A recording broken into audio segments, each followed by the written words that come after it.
Form distribute చేస్తారు. వనపర్తి జిల్లా గానాపురం గోపాల్పేట మండలాలలో నిర్వహించిన మీడియా సమావేశంలోని బీఆర్ఎస్ నాయకులు కాంగ్రెస్ ప్రభుత్వంపై విమర్శలు గుప్పించారు.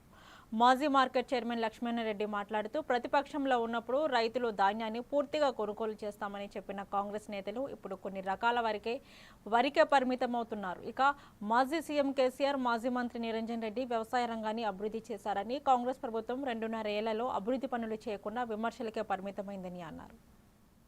2.5 సంవత్సరాల క్రితం కాంగ్రెస్ పార్టీ అధికారంలోకి వచ్చిన తర్వాత రైతుల కష్టాలను చూసి రైతులను వాళ్ళు ఏ విధంగా ఇబ్బంది పెడుతున్నారు, వ్యవసాయ రంగాన్ని ఏ విధంగా మళ్ళా తిరోగమనంలో నడిపిస్తున్నారని చూసుకుంటూ రైతుల పక్షాన బాధ అనిపించి మేము ఈ ప్రెస్ మీట్ ఏర్పాటు చేయడం జరిగింది. 2001 సంవత్సరంలోనే అప్పటి ఉమ్మడి ఆంధ్రప్రదేశ్లో చంద్రబాబు నాయుడు గారు ముఖ్యమంత్రిగా ఉన్నప్పుడే కేసీఆర్ గారు అసెంబ్లీలో గలమెత్తిండు. ప్రభుత్వ సొమ్ముతోన మీరు ప్రాజెక్టులు నిర్మించి, ప్రభుత్వ సొమ్ముతోన కాలువలు దువ్వి మీరు ఆంధ్ర ప్రాంతానికి నీళ్లు తీసుకెళ్లి మీరు అక్కడ పారిస్తున్నారు. ఇక్కడ తెలంగాణ ప్రజలకు మాత్రం ఇక్కడ కరెంటు మోటార్లు ఎలక్ట్రిసిటీ ఛార్జీలు వేసి వాళ్ళతో బిల్లులు కట్టించుకుంటున్నారు. ఇది చాలా అన్యాయము.